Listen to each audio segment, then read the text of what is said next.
Today's story will awaken your soul, so please watch till the end. A Quran reciting girl died in the month of Ramadan. Even after her death, as she was taken to the graveyard for burial by her family, an incredible incident occurred that surprised everyone present.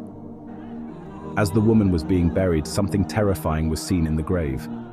The villagers were already very saddened by the girl's death.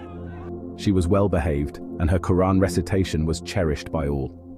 But no one could have imagined such a scene in the grave of the reciting girl. As the people witnessed the scene, they began reciting Tawbah Tawbah Allahu Akbar. A scholar was then called, and advice was taken from him. Some truly amazing information about the girl was revealed. What happened that day was astonishing.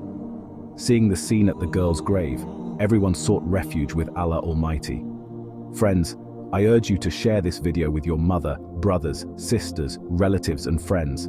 Don't skip ahead and watch till the very end because today's event is crucial. But before we start the video, let's make a little dua. O Allah, make us all owners of wealth, deliver us from diseases, and grant us the strength to pray 5 times a day. Please, whether you are Hindu or Muslim, give a like to the video.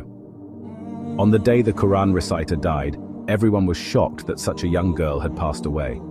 Everyone was deeply saddened by the death of the girl. She was then bathed and shrouded, and her funeral was performed. As they prepared to lower the body of the girl into the grave, a strange incident occurred. Suddenly from nowhere, a terrible snake appeared in the grave. The eyes of all present were wide with shock. They didn't know what to do, and tried to drive the snake away, but it wouldn't budge. People wondered why a snake appeared in the grave of such a good girl who was known for her Quran recitation. But what happened next, and what was revealed, is even more surprising.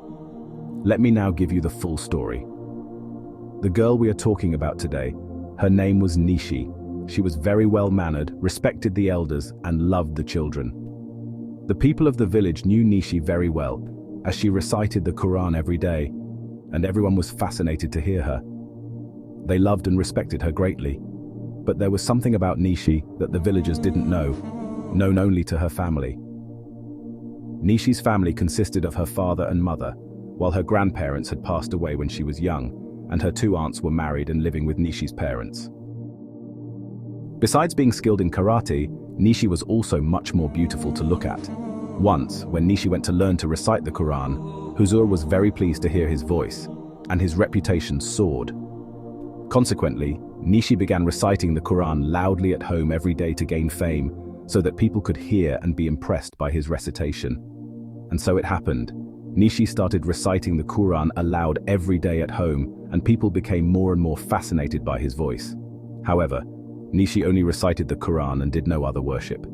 He didn't pray, he didn't do zikr azkar, he didn't fast. He recited the words of the Quran solely to gain fame in front of people.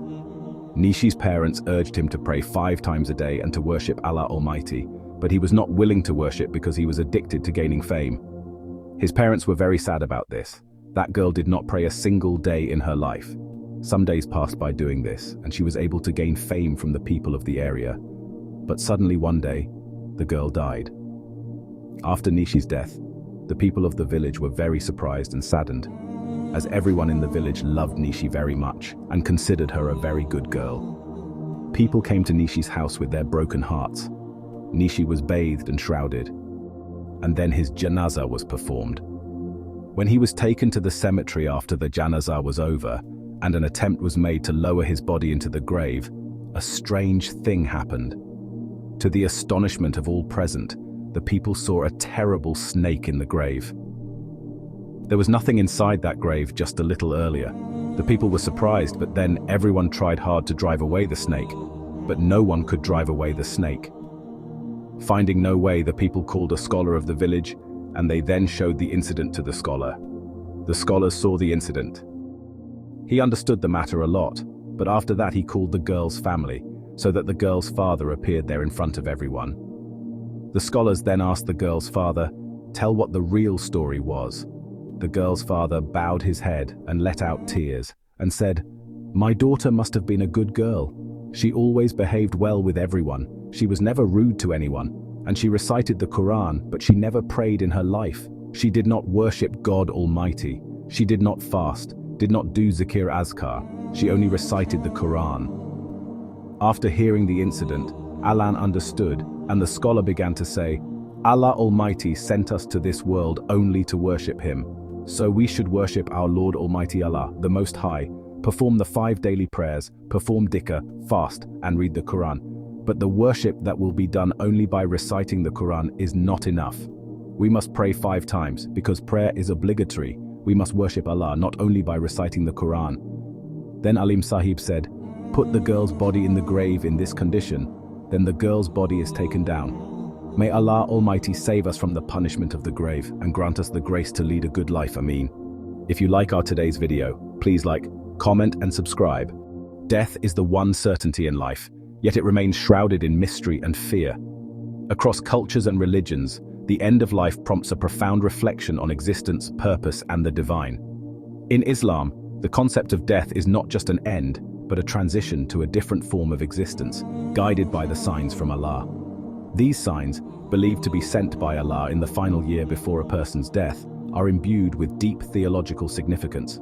They serve as a reminder of the impermanence of worldly life and the importance of spiritual readiness. This essay explores these divine signals, weaving theological insights with historical anecdotes and personal reflections. The discussion here is not just about understanding these signs, but also about how they can transform our lives. By acknowledging the divine signals, we can begin to see our remaining time in this world, not just as a countdown, but as a meaningful opportunity for spiritual growth and reconciliation. Death intrigues and terrifies. It is the ultimate unknown, yet universally experienced by all living beings. This commonality, however, does not diminish our curiosity, but fuels it. Across different cultures and epochs, humanity has pondered what lies beyond this life, leading to diverse beliefs and rituals surrounding death. In the Islamic context, death is seen as a return to our Creator, Allah, and this transition is often heralded by signs. These signs are thought to prepare the soul for its journey from the temporal to the eternal. Muslims around the world seek knowledge about these signs, hoping to understand and recognize them when their time comes. The fear of death often stems from the fear of the unknown. By seeking knowledge about the signs of death, believers find comfort in the belief that Allah is guiding them through their final moments. This knowledge empowers them to live their lives more fully, with an awareness of the transient nature of worldly existence.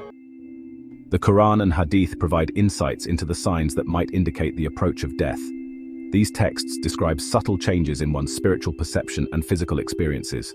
For instance, a heightened sense of spirituality or a sudden disinterest in worldly affairs can be interpreted as signs from Allah, preparing a soul for its ultimate journey.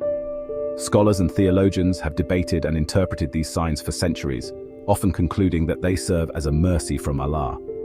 They allow the individual to reconcile with their past, mend broken relationships, and focus on spiritual purification. These signs are not to be feared, but embraced as part of the divine wisdom. It is important, however, to approach this topic with humility and a deep sense of responsibility. These signs are not always clear and can be subject to personal interpretation. Therefore, Muslims are encouraged to live each day as if it were their last, maintaining a constant state of readiness and reflection. Throughout Islamic history, there are numerous accounts of individuals who received signs of their impending death. For instance, the famous Sufi mystic Rumi spoke of dreams that foretold his departure from this world, which he interpreted with serene acceptance, seeing them as a reunion with the divine. Another example is the Caliph Umar ibn al-Khattab, who was reportedly shown signs through his dreams and the counsel of his companions. These signs not only prepared him for his death, but also allowed him to arrange his worldly and spiritual affairs, demonstrating the practical aspect of these divine signals. These stories are not just historical records, they offer practical lessons on living with an awareness of death. They teach us that understanding and accepting these signs can lead to a life lived with greater purpose and spiritual clarity. Reflecting on the year before death, one is compelled to consider how they might live differently if they knew their time was limited. This thought is both daunting and enlightening. It challenges us to reflect on our daily actions, our relationships, and our spiritual commitments. For me, the idea of receiving divine signals as a precursor to death instills a sense of urgency to fulfill my duties, mend relationships, and deepen my spiritual practices. It is a reminder that every moment is precious and that we must strive to live in accordance with divine will, seeking forgiveness and offering it in return. These reflections are not meant to evoke fear, but to inspire a more conscious, meaningful approach to life. They encourage us to live each day as if it were our last, not in anxiety, but in anticipation of fulfilling our earthly mission and returning to our Creator. In conclusion, the signs from Allah in the year before death are not just warnings, but invitations to deepen our connection with the divine. They offer a chance to reflect, reconcile, and ready ourselves for the journey ahead. Embracing these signs can transform the fear of death into a hopeful preparation for the afterlife. This understanding urges us to live our lives with purpose and humility, aware that our time here is finite, but our actions can have eternal implications. By embracing the divine signals, we prepare not just for death, but for a life that is spiritually fulfilling and aligned with the divine will. In this way, the divine signal is not just a herald of death, but a guide to a more meaningful life.